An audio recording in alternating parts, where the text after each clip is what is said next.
All right, now I am going to talk about my two guests in the studio. I've got internationally acclaimed artist, songwriter David G. Smith. I've got his wife, Sharon Maroney, college professor, special education. I am welcoming them into the studio. And first of all, I'm going to say that we've been talking about getting together for about a year now. And you had mentioned, Dave, you mentioned that this is what we're going to do. We're going to talk about music. We're going to talk about Cuba, which I am very curious about. And we are generally going to goof off. And I'm really good at goofing off. So let's get started. Everybody, Mike, Sharon, your mic okay? Give us I think so. I think we're good to go here. Yeah, you sound great. And since you're the star of the show here, you better sound great. That's right. You need to sound great. That's right. Well, let's just start right here. David, you're a local artist, and I know you get around. It seems like every time I text you, you are somewhere else except for home. And I wrote right on my notes here, where do you call home? Where is your pillow?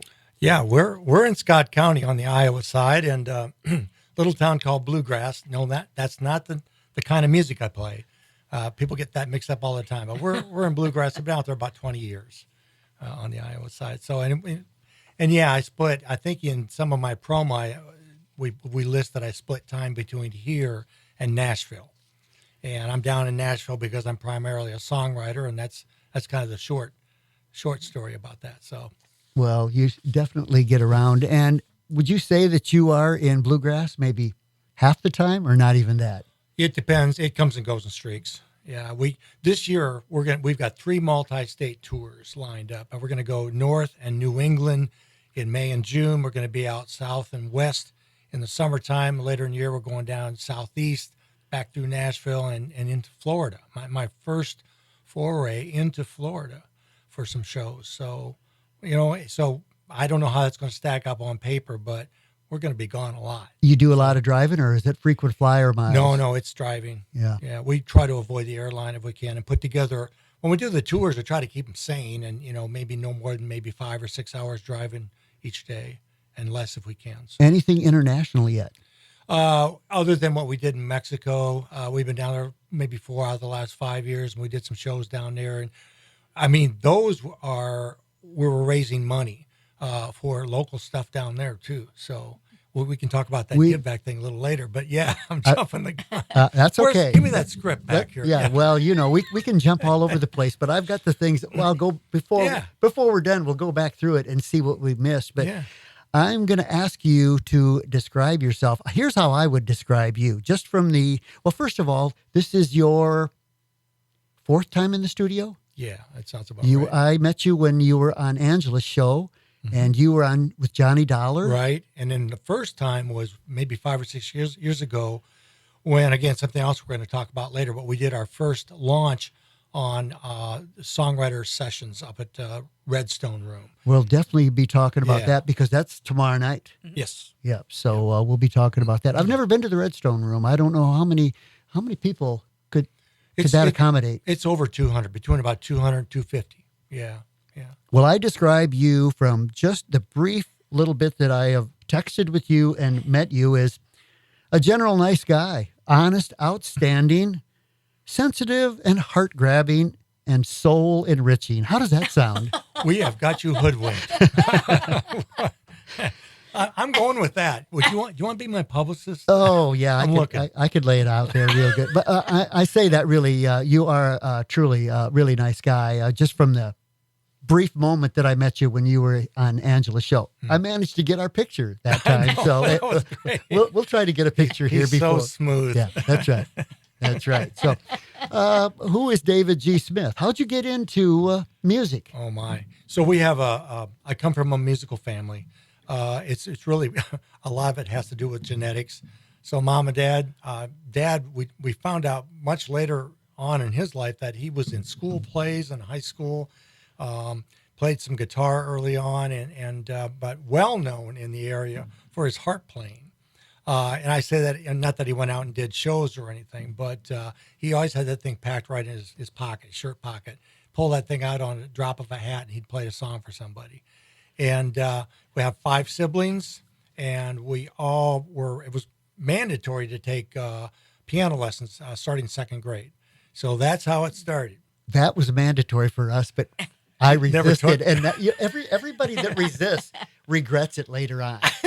Yeah, but it's kind of like the bicycle thing. You can come back to it, and it's never too late. Never too late. Well, we were talking about how old we were. Well, you would bring that up. Well, I do have you beat, but not by much. So, so you come from a musical background. Right. And this is, we grew up in the backyard of Field of Dreams. So we're talking, near Worthington, Cascade, just down the road from Dyersville, Iowa. And Mom was church choir and those piano lessons. And of course, raised in the 60s, 70s, and rock and roll took over, I think, the entire household, much to Mom and Dad's chagrin. I mean, we always had something on a record, especially on the weekends. And we had, music playing in the house on the phonograph or whatever. And, the rest of the week we were milking cows. But Now, that's a tough job. And we had the radio on. We had WLS out of Chicago on just all the time. And then you could catch Nashville. Now, what's the call letter down there? But the Grand Ole Opry would come through late at night. And then there was a rock and roll station you could get right around midnight. I think it was out of Arkansas, maybe Bleecker Street. And so we, just a variety of music there. And then I was eventually in college taking classes, still playing classical piano. And then jazz was in the picture for a while there. There was a bass player out of Cedar Rapids when I was in college, Dick Kriz, that I got to know him and his family. And he gave me 2 reels of tape that were like a mixtape of all these jazz musicians. So Oscar Peterson and Mose Allison and just all of these guys. So I got schooled in that, kind of a street education there. So all that mixed in while I'm listening to Joni Mitchell and the Beatles, like everybody else, and Sly and the Family Stone and James Brown and Sister Loretta. I mean, all that kind of stuff, just a mash. Did you listen to Animal Stories on WLS? Larry Lujak, I got to ask. So Right. I grew up with WLS. So I think the cows like that. yeah. How many cows did you milk?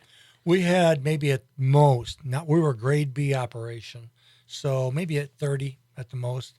And then I had neighbors I'd go help as well, and picked up a little extra spending cash that way. And they had grade A operations, and so that wasn't so bad that way. But grade B was tough.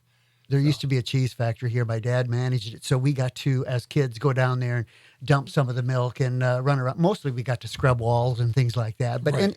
anything to make a buck. But I know it's a tough business milking cows. It was. So ever get out there to Backbone Park? Yeah, it's been a while Okay. Well, as a kid. yeah, we used to go up there and stay at the cabins. Really nice place. But I know once you mentioned Field of Dreams, that's right in the neighborhood That's right. there. So, That's right. well, how did you two meet? Sharon, go ahead. You're on. She's laughing. We were both living in Storm Lake, Iowa, and we both attended a workshop or a weekend, I guess it was a weekend, to be foster parents. And everybody else there was a couple, and we were the 2 single people that were there. So we were paired up in all the activities and found out we lived in the same town, not too far from each other, yeah. So, and I had just moved back from Nashville. I was living down there. This is back in the 80s. And I had done a little bit of fostering down there and thought, I'd like to try that up here. And I ended up doing that in Big Brother. But the rest of the story is, so we were paired up during this little conference thing. And then later on, I think maybe a week or 2 later on, I get this call from her. Hey, you want to go out and have a cup of coffee or something? And I come out later on after that, I find out that was the second guy she called. Did you get that out there?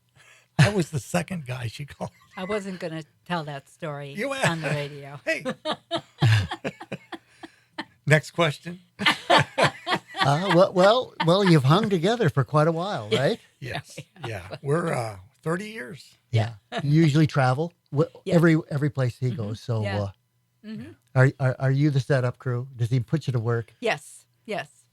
She keeps it all together. Yep. When would you say was your biggest step when you start in music? When you really stepped up, started cutting CDs and Yeah, I think fresh out of college. I mean, it was by increment, and so we're out of I come out of University of Iowa, and I'm playing the whole time. I mean, late '60s, playing the whole time while I'm in school too. Moved right to Colorado. I'm out there 10 years. I jumped right into all original rock and roll band. I played with Chuck Pyle out there, who had notoriety with Jerry Jeff Walker, Jaded Lover. I played with Chuck for maybe a better part of a year there. Was his keyboard player before he decided to go solo, which was best or really good move for him. And then I had a trio out there as well. And then realized, I was writing the whole time. So I realized it was the songwriting that really tripped my trigger. Well, where do you go to learn to really how to do it right? That's the big step there. That was the big shift to move from Denver down to Nashville. And long story short, I was there a good 5 years to the month. Divorce, wanted to raise my daughter, who moved back to Iowa with her mom. Everything was all amicable about that. We just we did it, in a sane way, and I knew I just wanted to be part of my daughter's, life. And so that's up to that point. That's to answer your question. It was that move to Nashville. I was there long enough to realize that was the right thing. That was good for what I wanted to do. And I was working 3 jobs down there to make it all work, but I still picked up some pointers and continued writing. So isn't that what this is about in the Redstone? This is about songwriting. It's kind of yeah, it's about putting, it's what drives the entire industry, but the song. What gets the short shrift out of all of that is usually the song or the songwriter anyhow. And I learned that in spades in Nashville too. A lot of people think, Tim McGraw sings all these great songs, but he rarely writes any of them. And people don't know that connection. They don't make that connect there. And a lot of unknowns writing great songs out there. So, and I loved it. I just loved the whole concept, and came back here, stayed in touch with Nashville the entire time. And then as soon as, computer technology came along, it became way easier to stay in touch and connected down there. But I was making trips through the 90s while I'm doing the last day job. I had a lot of day jobs while I've been doing this. And the last day job got me to where 15 years ago, I no longer need to have that day job anymore. There's no one way to do this. And I sit on panels, all the time and try to give advice to those who are trying to figure this thing out now. But when file sharing started up in 97, 98, it took away market share almost overnight, about 50-60%. And it just really slammed the music industry, and it took the wind out of anybody who was a pure songwriter who could make a living before that and put food on the table, raise their family, whatever. That went away. That went away and left them high and dry over about a 10-year period. Yeah, it just got worse and worse. Well, I am surprised that you consider yourself more of a songwriter. It didn't all come natural from you. You learned the art, or is it? Yeah, I can make a distinction there. I am compelled to write. It's not something that I'm not the weekend warrior. I tried that. I tried walking away a couple times from this occupation, from this calling, and I couldn't do it. And it wasn't right for the soul. It wasn't right for the psyche. What I'm talking about, the learning part, is the craft and how to put these songs together, because you put songs together in a certain way, you can heal, you can connect, you can speak to the heart directly. The heart can change the mind, and the mind and music can change the world. Well, I think we're going to play that one song. Remind me the title. It doesn't take much light. It doesn't take much light. Shine in the dark. Yeah. I listened to that and I got tears because I've got a couple things in the past that reminded me of. It reminded me of a teacher I had in grade school. Took me under his wing Reminded me of a friend in the Boy Scouts. Never looked down on us, took us under his wing. I mean, that really spoke to me. That's a real talent. And that's, and of course, and I wrote that with Dean Madonia, and he's out of Michigan, but we were both in Nashville at the time. That's his story. That's Dean's story. He's about 8 or 9 years old. His dad goes MIA on him for 3 or 4 years, and this scout leader steps in, Ernest Lutz, and takes him under the wing, and it's a good thing. It was a good thing for Dean. I didn't read first. I started listening, and I thought that was your story. Oh, when I started playing that. So we are going to play some music tonight. And we were talking about earlier, the last time I saw you, you gave me this CD, Witness Trees, which is a killer. I was going to write down my favorite tracks, and I wound up writing down number 1, number 2, number 3, number 6, number 7, number 8, number 10, and number 11. Basically, I liked every one of them. I particularly liked Women Are Not Equal. Ooh. I really did, because I thought, what could that be about? Very nice tribute. That's a great song. So you wrote all these. Co-wrote. There's some co-writes in there. Women Are Not Equal. I wrote solo. I've got a Dave Moore song in there. He's kind of an Iowa legend. Dave Moore's going to be at the Redstone tomorrow. With us tomorrow night. Okay. Yeah, along with Catfish Keith. And then Tom Favreau is one of my favorite co-writers, living in Nashville still. And I wrote a lot of songs with him. So, yeah. How many CDs you got out there now? It is 11. That's what I thought, 11. And on some of these CDs, I know Keb Mo, and who else? So Mary Gaucher has also appeared, again, also a Grammy nominee. And Alicia Mashili is on there. The first time I heard her open her mouth and sing, she was here in the studio. She helped launch the first songwriter sessions that's going to go on tomorrow night, back in it must have been March of 2019.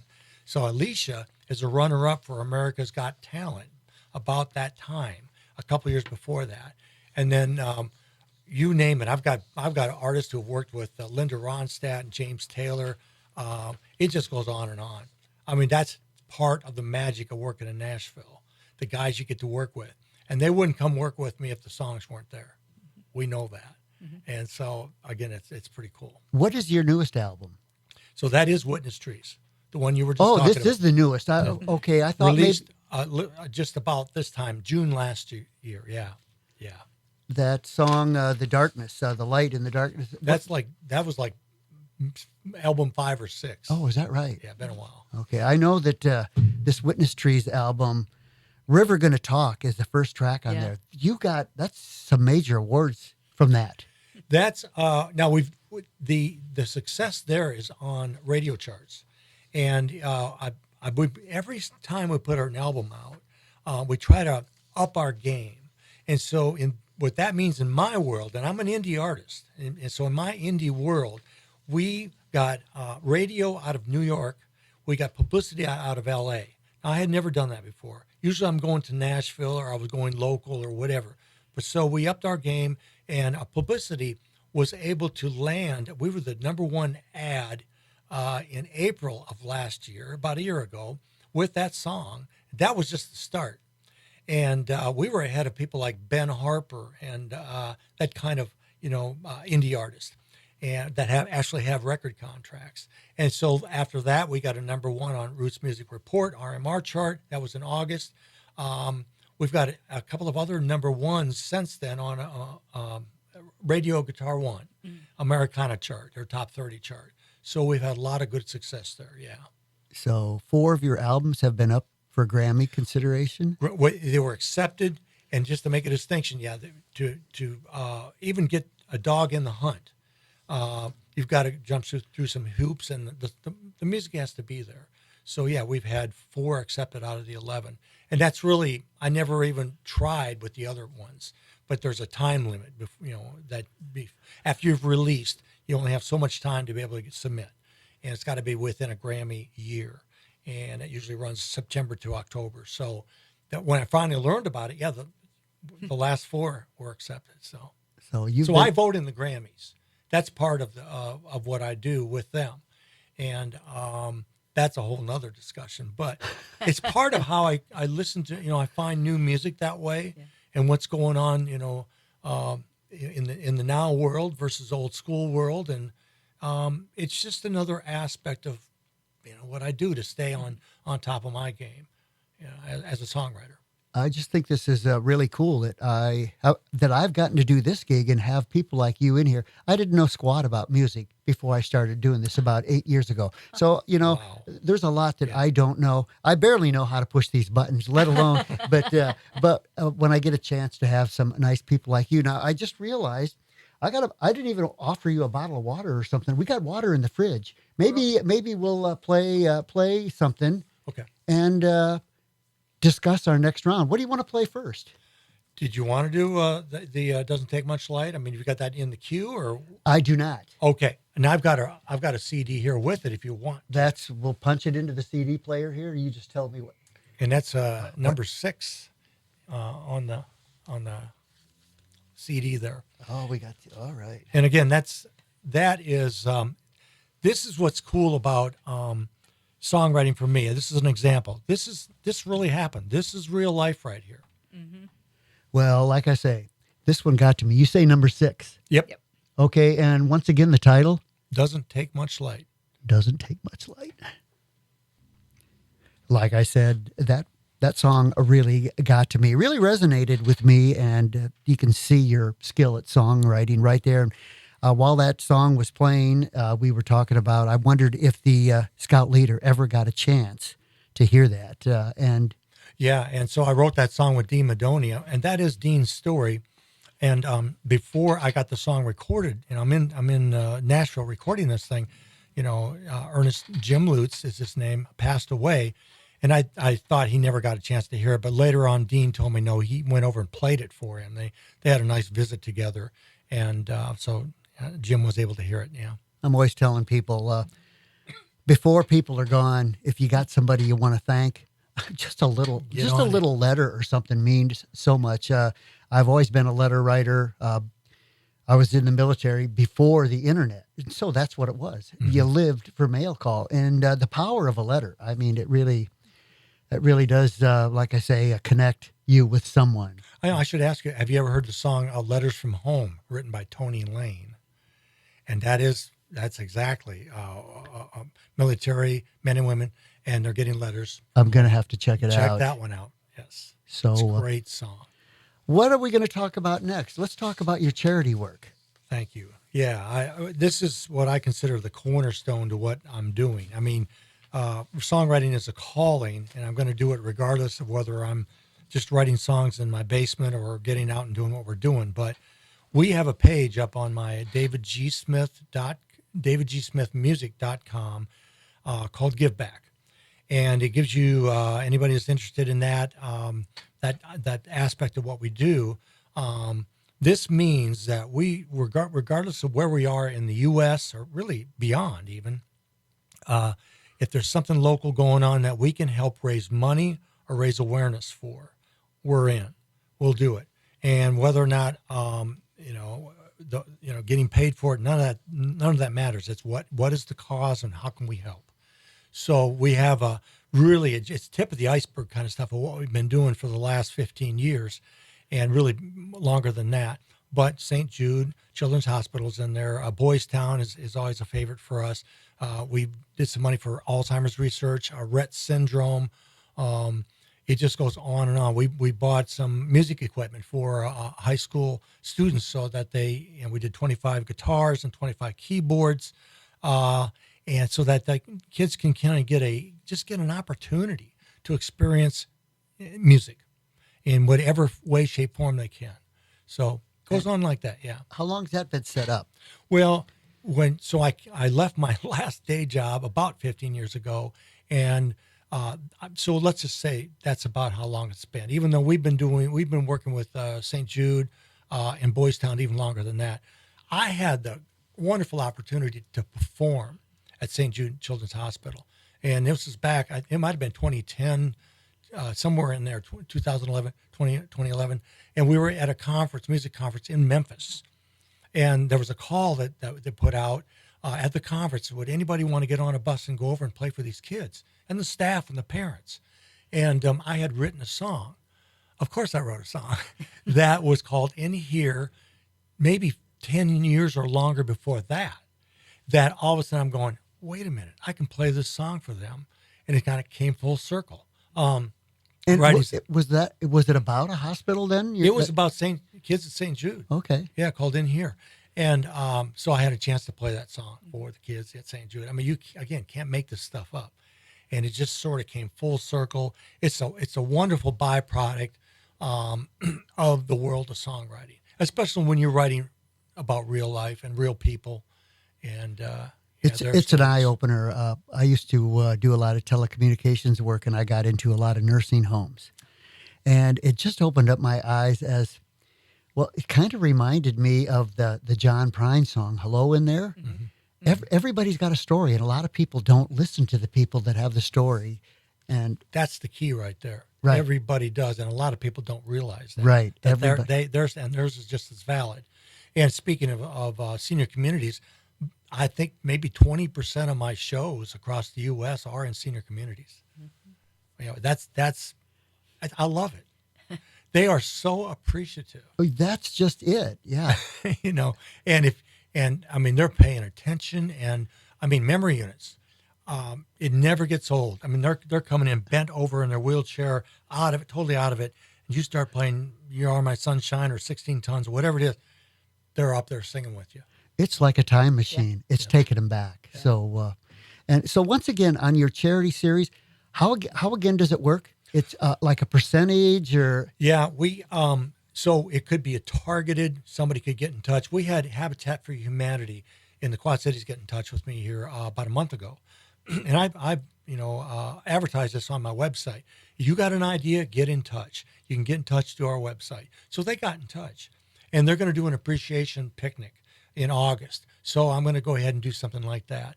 I've had friends who have we had a friend that had a daughter with Rett syndrome. And so we did a fundraiser for that. My father, our father had Alzheimer's. So I've got a song about that. And as did one of my uncles, who was a Golden Gloves boxer. And he took it in the head too many times, took punches in the head, and he was early onset for that. So, but they were about the same age, my dad and my uncle. And so we raised some awareness for research money for that. So again, it just, whoever gets in touch or we hear about something, and we're out and about somewhere, or I'm talking to the talent buyer out in Seattle or wherever it might be, and I'm going, what's going on around there for senior communities? I'll ask, or do you know of anybody that's trying to raise money for something? And that is just so cool. It really, it's really not is. hard to find something to get No, it really isn't. So. Now, you were a Hawkeye, University of Iowa, right? Yep. How about that? It gets me every time when I watch the video of the players looking up at mm-hmm. The wave. The wave. How cool is that? Yeah. So. I mean, it's just, they call us flyover country, but I mean, we do some cool things around here. So were you on the girls' bandwagon? So I used to wear my Hawkeye hat all the time, and I'm a basketball nut, and the men's team has not been doing so well lately, and I in silent protest, I stopped wearing my hat, and then along comes Caitlin Clark. It's like, yes, and Gabby and Kate, and I think our next door neighbor knows Kate Martin. Pretty sure about that. And so all of a sudden, the fire was relit. Yeah, it was fun. I mean, people that didn't follow basketball were following it. So I was listening to a sports announcer said he wasn't kidding. He said, I think she should come back for a 5th year, get a ton of endorsements, marry her boyfriend, and live happily ever after, and just say screw the WNBA. But this will be interesting if that kind of momentum carries over. Yeah. This is not. These guys have to fly commercial. There's no charter anymore, and they're making maybe $70,000, $70,000, $80,000. The good players, and she's got a 4-year deal at about $325, and we'll see. And of course, her money is going to be through endorsements. It really is, yeah. But we'll see what happens. And we had a soccer team that was pretty good a few years back too for the U.S. Yeah, U.S. of A. And that raised profile a little bit. gymnasts who have raised profile, but I don't know. We'll see where this goes. Have you written any songs about the University of Iowa? Not yet. Not yet. No, we'll see. Before we move on to anything else, now tomorrow night you're hosting this songwriter sessions. Anybody can go. Yes, all ages. And this is in Davenport. What's the address? Where's that located? So it's 2nd and Main in Davenport, and it's the it used to be called River Music Experience. That building there, which houses a number of rooms where you can host music, and then as well as the Redstone Room. And so I co-opted with, and now they're called Common Chord Quad Cities, and they have they're an educational component, a huge educational component that drew me there. You can get private lessons. They go out to schools, and then they have rock camps, blues camps, that kind of thing. So what we're trying to do is have another give back. So this is about songwriting and shine the spotlight on songs and songwriters, and come in and we pattern it after the shows that I do at the Bluebird in Nashville, where you sit in with the audience. It's not them and us, or us and them. It's with a microphone and a stage and just everything in between. We sit in with the audience, and we tell stories just like we're sitting here, and we play acoustically. You play right from the audience. We play right within, or down at their level, or down on like a low riser or something here at the Redstone. So, and it's a listening room. So there's no talking during performances. And what's the point? The point is to connect with, whether it's a musician sitting out there, or it's just anyone, just connecting with the listener. Because it's like Pete Townsend said, I can write all the songs I want in my basement, but it's the song. It's the listener that completes the song. And that is the complete experience for a songwriter. And it'll be Dave Moore. Dave Moore. And tell me a little bit about Dave Moore, since Dave, I'm not schooled, really. Yeah, Dave is really an Iowa legend from Cedar Rapids, Iowa, originally. And he kind of came up with the Greg Brown class. Greg and Bo Ramsey. Bo Ramsey was with Lucinda Williams, a guitar player on, I think, a couple of her tours. Greg is probably the premier folk songwriter, singer from Iowa, until further notice. And Chad Elliott's in there, Dave Zolo. But that's the class that Dave came up in, studied Tejano and conjunto music in his younger years, plays a button keyboard, accordion, squeeze box, and it's a great songwriter, guitarist, harp player, and he was a band leader for Prairie Home Companion for one of their live tours. I used to listen to that all the time. Yeah, and he was on there all the time too, along with Greg and maybe a couple of the other Iowa people. So that's Dave, and then Catfish Keith. I wanted to know about Catfish. Catfish Keith. About our same age, and he created a different path for himself, but he's been in the trenches as an artist and songwriter from all his adult life. And he sort of had to leave the U.S., I think, to tour, to make a living. And he figured out a way to do this. And he's been full-time and still is. Goes to Europe at least once, maybe twice a year. And he is steeped in the blues. And he's got all kinds of slide guitar work stuff we're going to hear. Going to be a little bit blues tinged tomorrow night as far as the kind of show, but it's still going to be about songwriting. Mm-hmm. So, and that starts at? Doors at 7 and show at 8 o'clock. Okay. How late will that run, do you think? We'll go 8 to 10. We don't want, keep it short and sweet, and make them cry, make them laugh, make them throw tomatoes at you, whatever happens. Women are not equal. Wait, hold the tomatoes. How many times have you been in the Redstone Room? Oh my, that's countless. Oh, really? I have bought bands in there. We've done CD release parties. We've done benefits. Back when Ellis Kell was down there. 2000, since it opened. We've been there, since it opened. I'm going to write a stage play about you. How does that sound? That'll be about 5 minutes. No. How about the Bluebird? Tell me about that. It's a pretty famous place. It is, and made even more famous. Now, I was down there in the early 80s making trips from Denver, lining up my move down there. And I was I saw some of the early shows. And it had Jelly Roll Johnson was down there. Tom Schuyler was there. Fred Knobloch. They started this thing where you sit in a round circle, like in a circle facing each other with a crowd around you. and little just hole in a wall next to a cleaners in a strip mall. How many people can you fit in there? Oh, I think fire code allows 90 at this point. Okay. They used to get 120 or something in there, but yeah. So so the Bluebird, I've been playing down there since the late 90s. I've been having a nice rundown with that club. Amy Curlin was the first owner, and then a songwriter advocate group by the name of Nashville Songwriters Association bought the place. And I'm a lifetime member of that. And we advocate in Washington, D.C. for songwriter rights. And so they bought the place it's about 15 years ago, and called me up and said, Dave, do you want to do shows down there? This is before the ABC TV show that featured the Bluebird in almost all their episodes. I didn't know there was one. Yeah. So, Yeah. And so, but they knew, because every time we played in there, we packed the house. So do you want to ask Sharon? No? no, that show was Nashville. It was Okay. called Nashville. Yeah. All right. On ABC, and it's in syndication. Yeah. So I'll have to check it out. So, Yeah. you You do live a sheltered life. know, right? very, very sheltered. Yes, yes.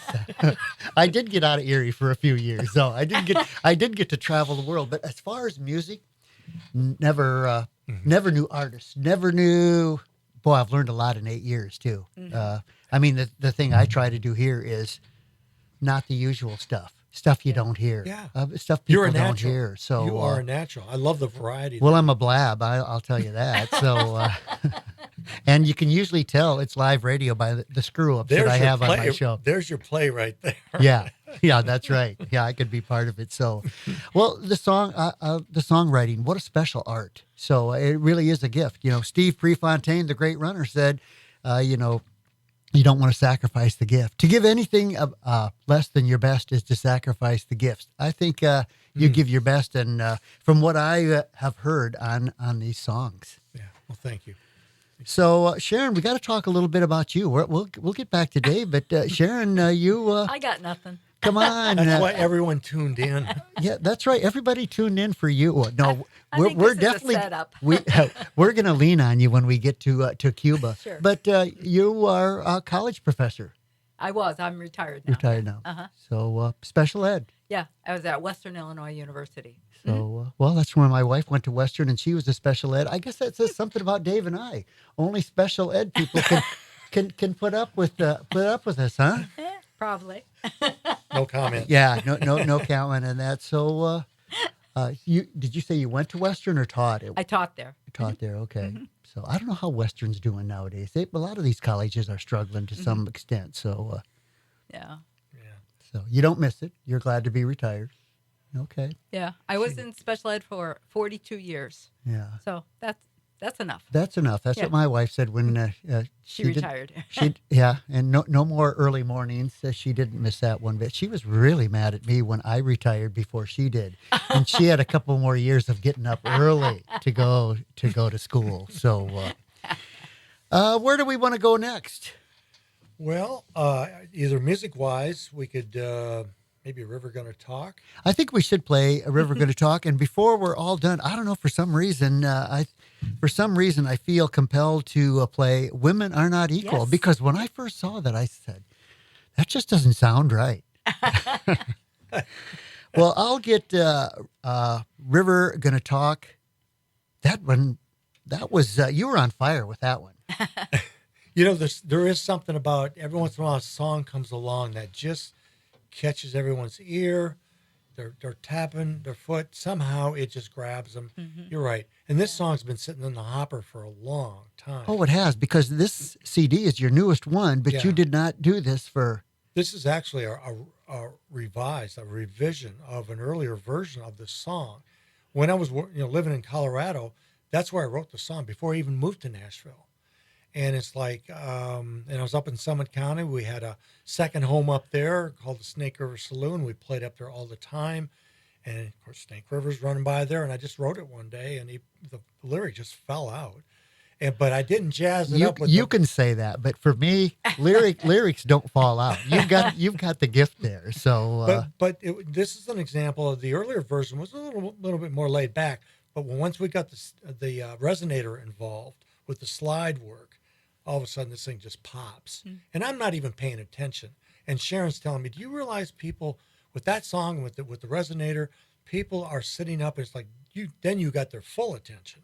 So I don't know what you do about that. Every good songwriter seems to have a handful of songs that just grab people just across the board, no matter where you played, who you played for. And I think when you hear the backstory on a song, it makes it so much more interesting. Just like the first song that we played. What instruments? What all can you play? So back in the day, playing with a band, I played flute. I played all the keyboards. So that would be like a Hammond M3 is what I had. I had Moog, the second generation Moog. I had a Rhodes piano, and I had a spinet piano. And then I played a variety of guitars. I played a little bit of harmonica as well. What kind of bands were these? Now the bands were, the one was all original rock and roll. We had Ed Cassidy, the drummer for Spirit. I Got a Line on You. He was managing us, and he saw something in us. And that band was together 4 years. We got to play the Rainbow Music Hall. Did you record? Do you have recordings from that? We even have vinyl.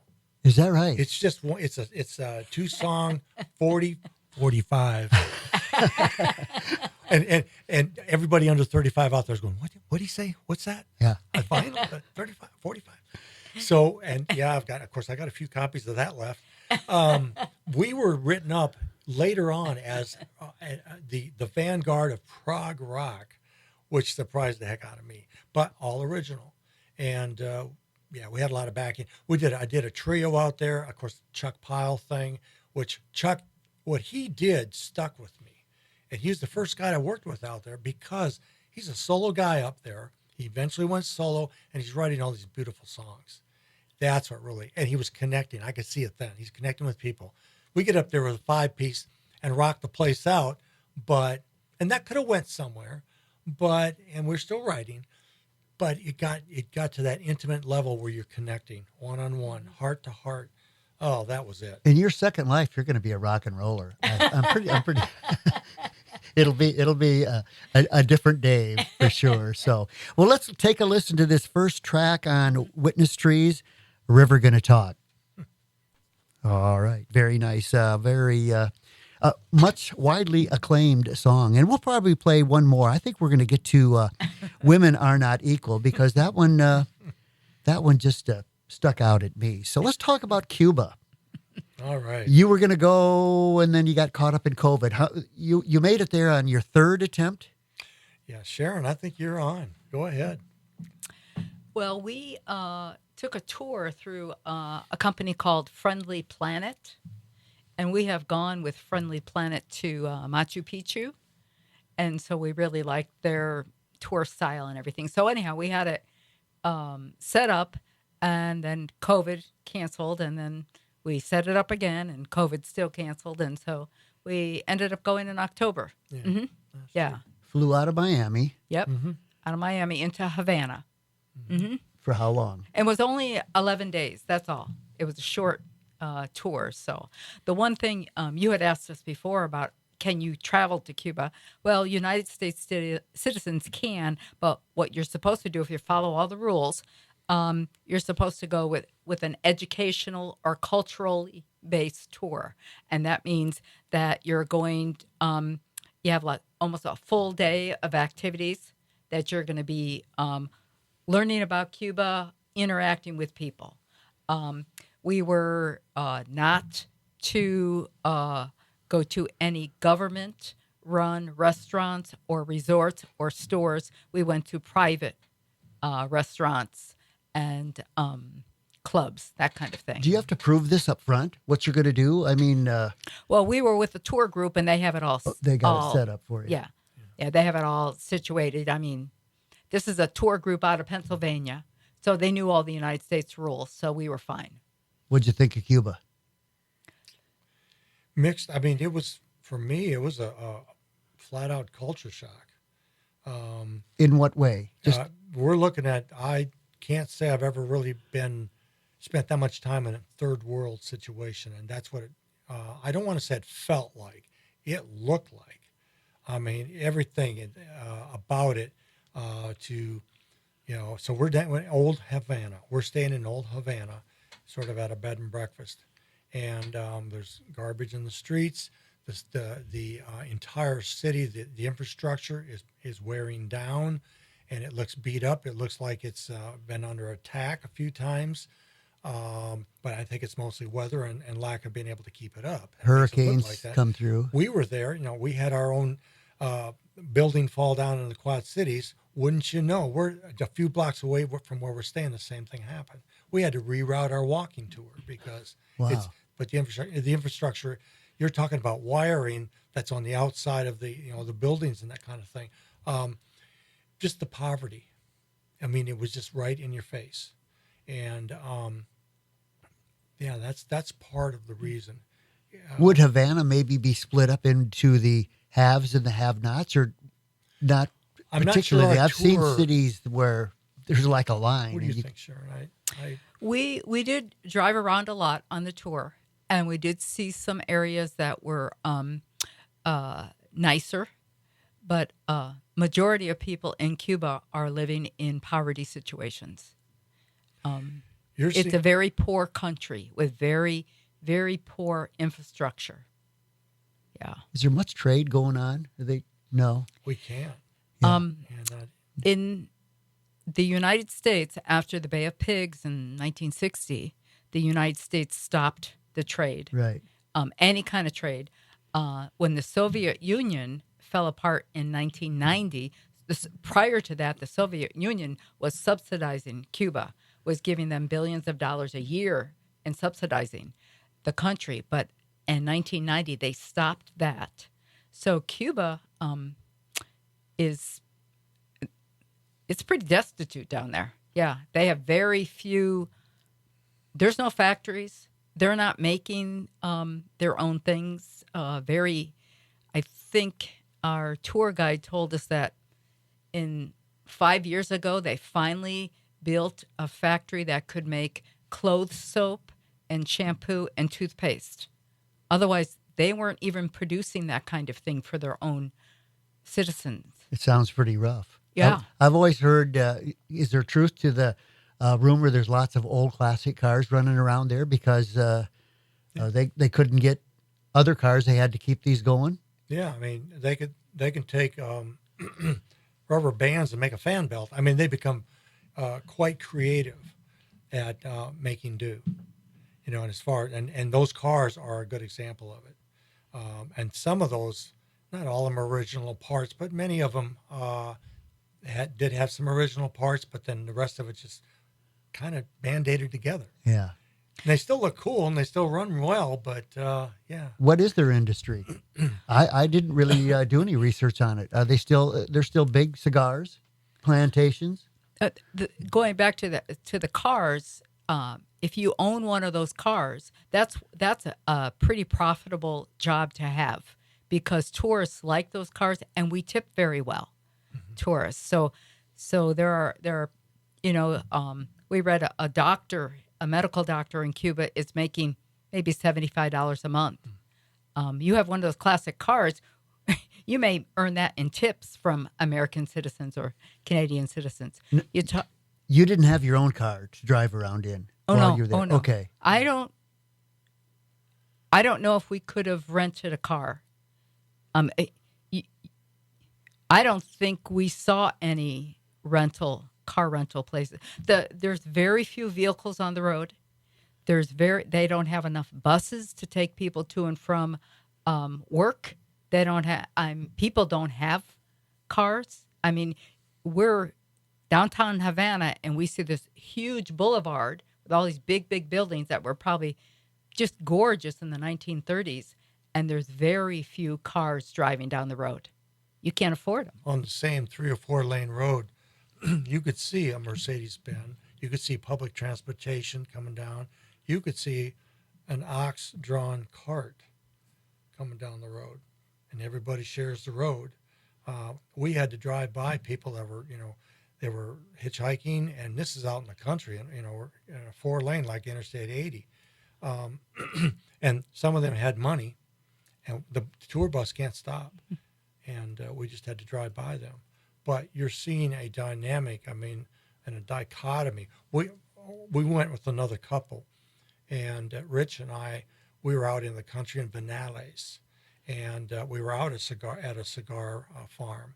But at the place we were staying, we sat on our front porch and watched a farmer and his oxen-drawn plow an acre of land. I mean, this you just don't see.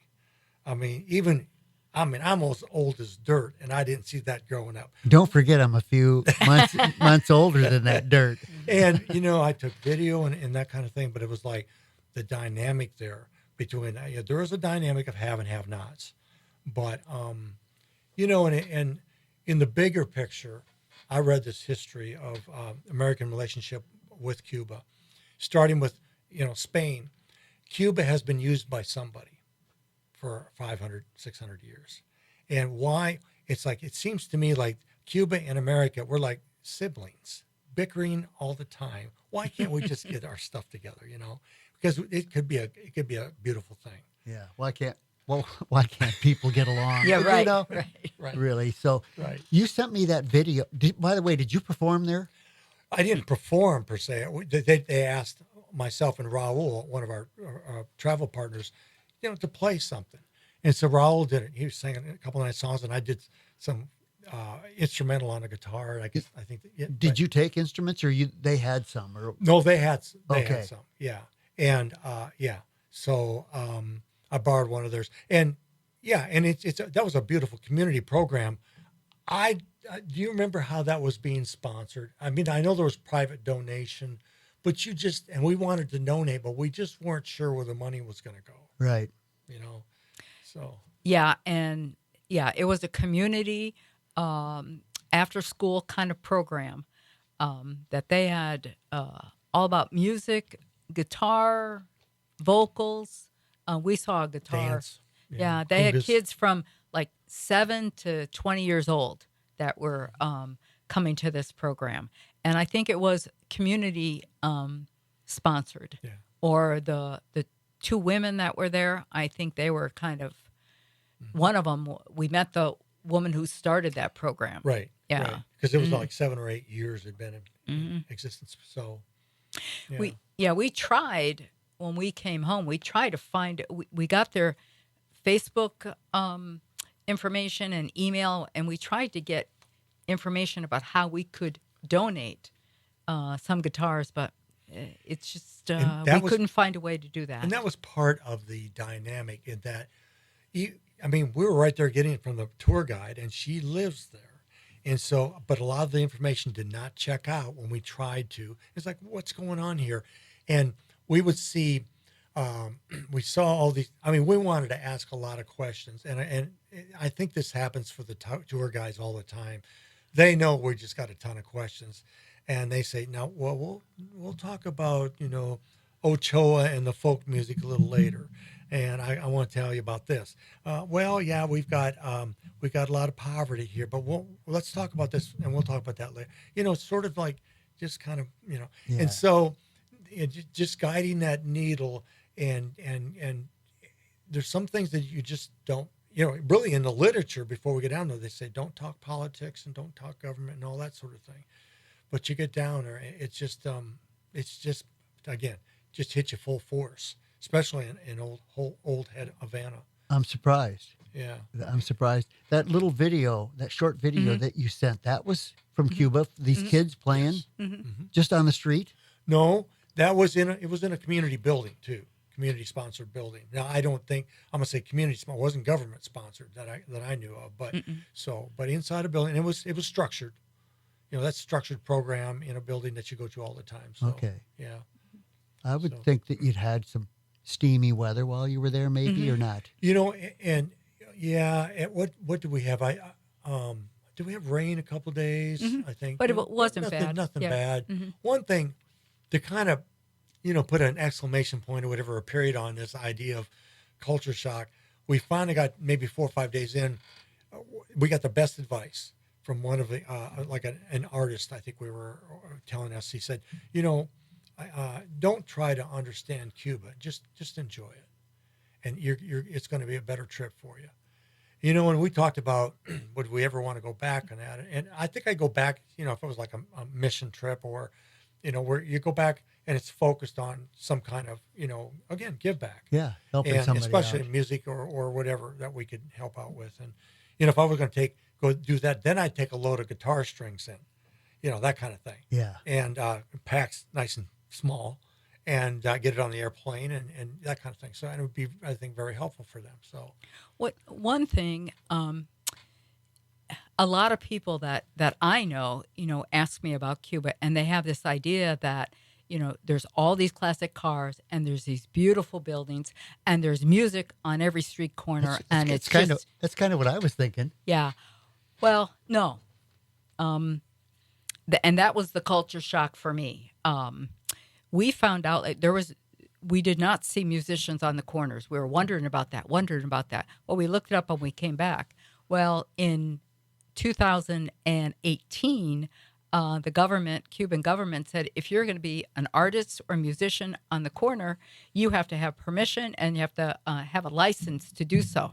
And that license probably costs some money. So that's why you don't see that anymore. Yeah. Well, it wasn't exactly what you expected. But we are very glad we went, though. It was a very eye-opening trip. I've never been in a country like that before and saw that. One other thing always blows me away. Everybody in Cuba has a ration book, and every month you're supposed to get so much rice, so many eggs, oil, beans, and you have one day of the month that it's your turn, you go down. But they don't always have it. The country is not rich enough or not organized enough to even provide that little bit of food to their citizens like they're supposed to. They're really having a rough time. Yeah, it sounds like it. Yeah. At first, it was reminding me a little bit of some of the areas of the Philippines that I was in, but I think it sounds rougher. I think Cuba sounds rougher. So, yeah, we when we travel abroad, or out of the country, we try to go with very little expectation, and we don't want to be the loud Americans or any of that sort of thing. And we've been to a few places, and it's for the experience of it. We want to experience their culture. This just took us aback. It was a little much. Yeah. And would you consider it friendly? Everybody friendly to you? Oh, yeah. Okay. That was an interesting thing too. Even though United States has boycotted Cuba for several years, if we're walking down the streets, people will say, "Hey, where are you from?" And you say, "Oh, USA." "Hey, thanks for coming." So, every very, very friendly, very helpful. Yeah. And we're talking to some of the younger Yeah. generation, and we're out at restaurants, whatever, and they're waiting on us, and we're asking them questions. And we ran into one fellow who he and his girlfriend, both from Cuba, are going to school in the States, but they want to come back and do their give back. So, but a lot of the younger generation are looking at TikTok. They're connected to the internet, and they see what else is out there. Yeah. And they're leaving. Yeah. Yeah, they're leaving en masse, actually. I wonder how easy it is for them to leave. I think the government, when it comes to some who leave by boat, I think they look the other way. I think there's some of that going on. Yeah. It's, again, don't try to understand Cuba. Just enjoy what you can. But there's no rhyme or reason to a lot of stuff, at least on the surface. So I don't really have a hard, fast answer about that. I don't know. Yeah, you painted a different picture than I would have, than I was expecting of Cuba. I was expecting the tropical paradise. We have pictures of Sharon puffing away on a fat Cuban cigar. Right before I choked, yeah. Yeah. Compliments of Hector Luis. You probably can't bring any cigars back with you. No, you're not supposed to do that. So, but it was a wonderful afternoon in the country. Again, Vinales, and the rum. There's rum there that we had. Okay, so there's 3 stages to a cigar, and a rum goes with each stage. And and the rum gets lighter as you get as the stogie gets shorter. And so Rich and I we're puffing away. Sharon's in the race with us, and nobody's getting sick. And so, my father smokes cigars pretty much all his life, lived to be 105 for it. So, 105. 5, yeah. Your So- grandfather. grandfather. Okay. Sorry, grandfather. And anyhow, so I sort of picked it up from that. But but this light rum that you finish with, you can't get that anywhere but Cuba. So that was kind of cool. We made our own dinner. We put the thing on fire. We did all kinds of cool stuff. We to had it. some neat experiences Yeah. there. Yeah, but So, I don't think I could have hung with you. Rum and cigars probably would have killed me. well, I think Rich, did you get sick the next day? I'm going to ask him. Anyhow, Anyway, we know that women aren't equal. what a lead in. Yeah, what a lead in. perfect. I've got to play this song. What a fine tribute. Let's see, what track is this? Yeah. Oh, it's number 2. Two. There we go. Perfect. All right, here we go. David Smith, Women Aren't Equal. David G. Smith, Women Are Not Equal. What a beautiful song. Thank you. And yeah, we're just having fun goofing off here in the studio. What can we goof off next? You know, I won't have to do anything. It'll be time to go home here before long. No, I got some time to go here, but I wanted to read a couple of quotes here because I thought they were that good. Mary Gauthier, and remind me, who is Mary Gauthier? So Mary has been on the circuit, late starter, age 35 back when, and her second last album was Grammy nominated. She has toured with, opened up for John Prine, Nancy Griffith, and Jimmy Buffett has recorded some of her material along with Tim McGraw and a lot of other people. Just an outstanding writer, been compared to Bob Dylan as far as the writing and that. So Mary, it's just been wonderful with, I attended a songwriter workshop about 15 years ago when she kind of got my head back on straight and said, get out there and do your thing and be an artist, put your artist hat back on. And so Mary's been, and Mercy Now, if you, one song, Mercy Now has been recorded by just a ton of people. So a positive, a song that, but tells it like it is. Wait, now whose song is Mercy Now? Mercy Now is Mary, one of Mary's, hers. one of her best, yeah, that people might know about. And, but that's, so Mary Gauthier, yep. Well, here's what Mary Gauthier had to say. I have walked beside David G. Smith for many, many years, and I am in awe of his body of work. David's brand new record, Witness Trees, produced by Nielsen Hubbard, contains groove, story, great singing, and great songs. The pairing of my two friends, Nielsen and David, has generated beautiful art just like I thought it would. Bravo. Very, very nice. By the way, how many songs have you written? Do you? Uh-oh. You know, it's north of 1,500. Wow. Yeah. Well, like I like to say, there's only about 50 of them that are any good. You know. Well, so you never know. those are You the- might go back and revisit some of those. I mean, you've got them all somewhere, right? Oh yeah. Yeah. Yeah. For the most part, maybe there's 50 or so that are lost, but yeah. And here's what, how do you say it? Reese So, Palmer? Reese Palmer. Who's Reese Palmer? Okay, I love this woman. She's only the third Black female country artist ever to, back in 2007, when she cut one of my songs, to chart on the country chart. And the first was Linda Martell back in 1970, and then fast forward to mid-'80s, it was Donna Mason. And then 2007, Reese was the third one. And now we've got Mickey Guyton, we've got Rihanna Giddens, we have, of course, Beyonce came out with her thing, but Reese recognized American Masters. PBS did a piece on Reese about this time last year. So making her way in the indie world, and just a wonderful top shelf human being. And Great is she songwriter. still Apple Music's Color Me Country radio host? Yes, yeah. Does that show every week and worked out that deal. And there's more in the. She's going to.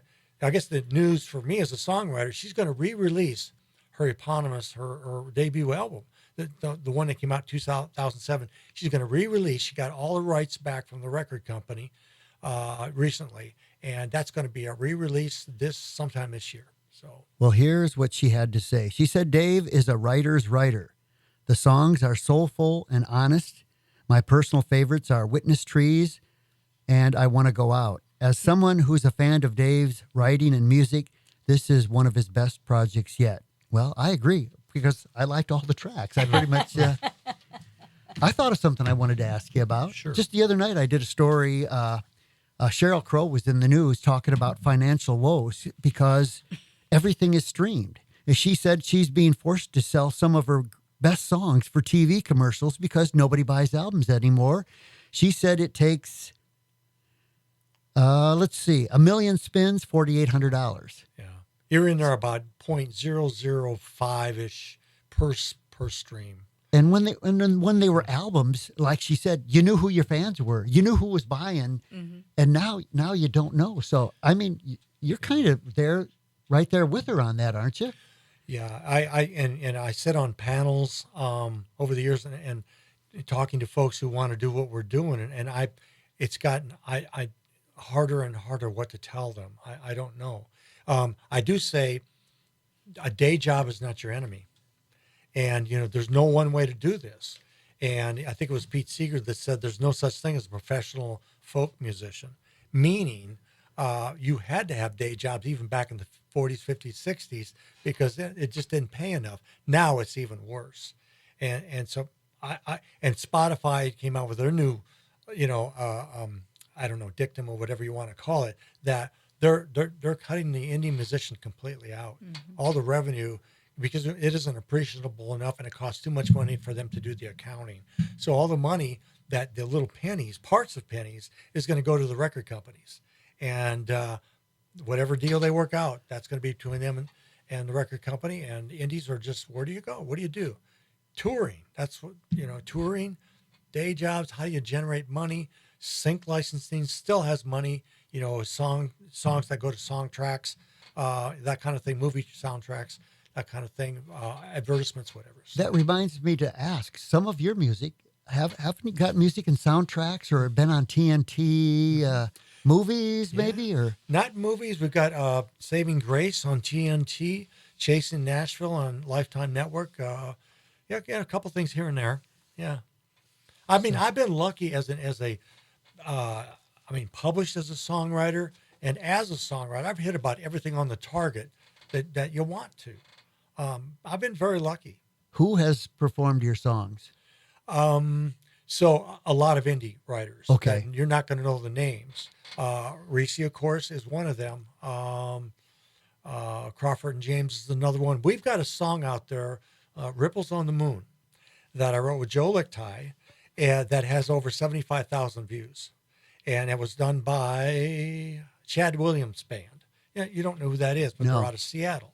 But that's pretty cool for an indie. We've got over 10,000 views on Doesn't Take Much Light, so that I've got out there. So, I still have songs with Tim McGraw. We are pitching a song called Me Familia to hand delivered to Emmylou Harris. Mary Gaucher knows Emmylou very well. I mean, those you never know. You never know with this kind of deal. So, well, what is next for David G. Smith? So we and got Sharon. Yeah, the tour manager over here, and Yeah. the one that keeps it all together.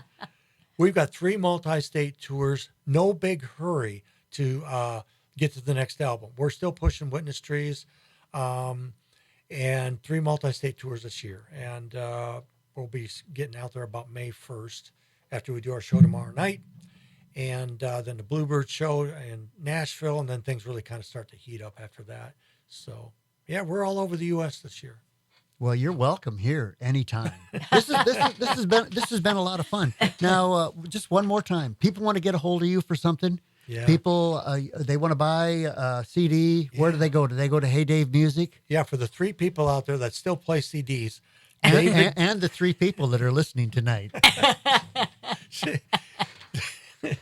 DavidGSmithMusic.com will get you there, and you can stream out there to your heart's content. It won't cost you anything, but yeah, it's all out there. And check out the Give Back page as well. That's where it's at. That's right. Well, I think we're going to wrap it up with one more song. What are we going to pick? Well, I think this Sharon, you pick. Yeah. Me pick. Yeah, you want something off. What do we got here? Oh, yeah. Or do you want off Witness Trees? I don't. What do you want to pick? What are your favorites? You get to pick. They're all my favorites, as you can Put see. her on the spot. I want to go out. this is the last song we're gonna Yeah, do. why I not? want to go out. All right. Yeah. And this right? is about Last song. great songwriters. Okay. Jimmy Rogers, you guys out there, he helped form what we know as the country music genre. Yeah.